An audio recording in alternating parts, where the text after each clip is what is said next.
तो दिल्ली में गैंगरेप की वारदात पर आज तक ने छेड़ रखी है मुहिम, क्योंकि इस वारदात ने सबको झकझोर कर रख दिया है। दिल्ली की आम महिलाएं खौफ के साए में हैं और इस बात का एहसास खास तबके हुआ कि महिलाओं को भी है।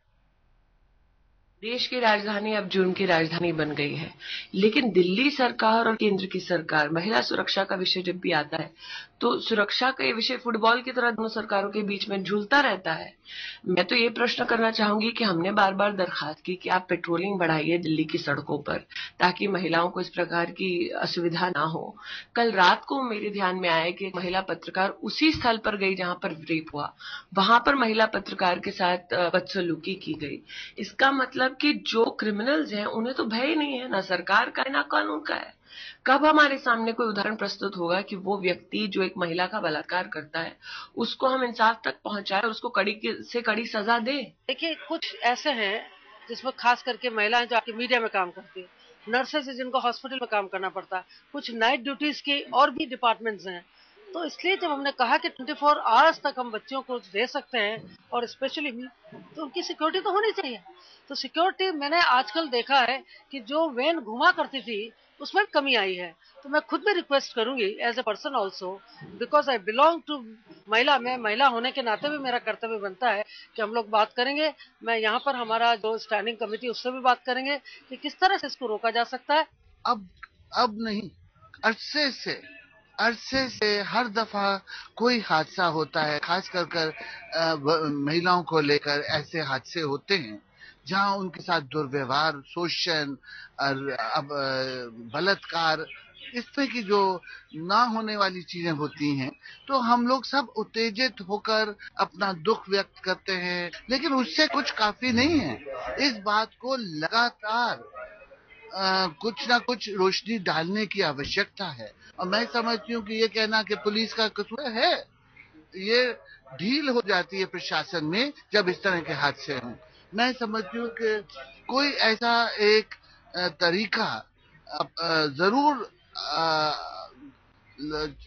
लगाना चाहिए, अडॉप्ट करना चाहिए, जिससे कि इस तरह के हादसे आगे हो ना पाए। आपने सुना अंबिका सोनी को, वो कह रही कि इस मुद्दे को लगातार उठाना पड़ेगा। अब बड़ा सवाल यह कि क्या वाकई मामला इतना असामान्य हो चला है कि आप इस मुद्दे को, जो कि सामान्यतः इस देश की महिला को मिलना चाहिए, इस शहर की महिला को मिलना चाहिए, अब उसे लगातार उठाना पड़ेगा। लोगों में आक्रोश है, छात्रों में आक्रोश है। जिस लड़की के साथ नृशंस घटना हुई, उसके तमाम समर्थक, उसके मित्र सड़कों पर हैं और आम दिल्लीवासी में भी इस चीज को लेकर गुस्सा है, क्योंकि आए दिन इस तरह की घटनाएं सामने उभर कर आती रहती हैं और आप सड़कों पर इसी तरह का गुस्सा इन्हीं बैनर्स के साथ हर तरफ दिख रहे हैं। न जाने कितनी बार शर्मसार होगी दिल्ली इसी तरह की घटनाओं के साथ, और न जाने कितनी बार हालात जस के तस बने रहेंगे। Hello, excuse me.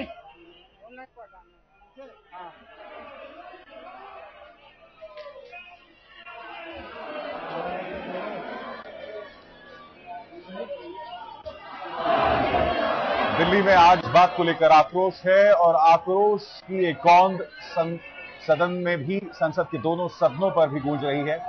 राज्यसभा और लोकसभा में गृह मंत्री सुशील कुमार शिंदे अब से बस कुछ ही देर बाद इस मुद्दे पर अपना बयान देंगे।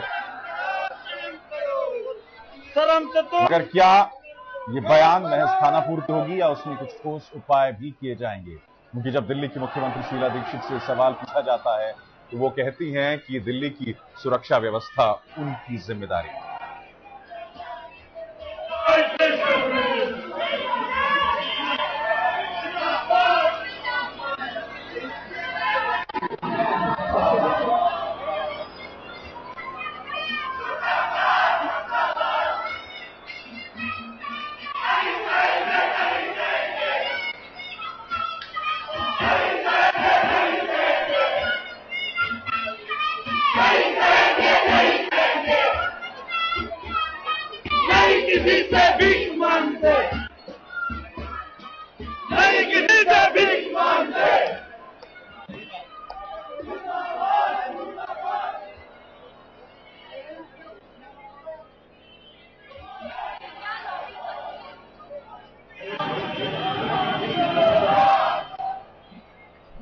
आपके सामने जो तस्वीरें हम दिखा रहे हैं, वसंत विहार से लेकर औरबिंदो मार्ग तक इन तमाम छात्रों ने, इन लोगों ने मार्च किया है और सचमुच आज इस मुद्दे में आक्रोश और सरकार की तरफ से एक जवाबदेही की जरूरत होगी। इस आक्रोश का तब तक कोई लाभ नहीं है जब तक सरकार के सर पर जवाबदेही न हो,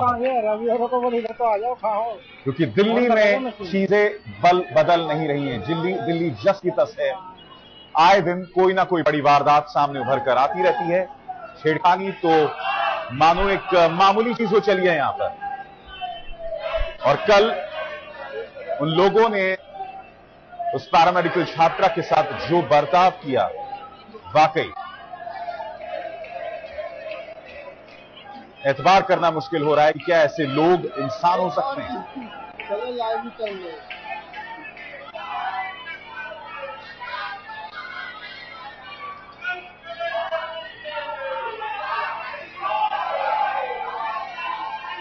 तो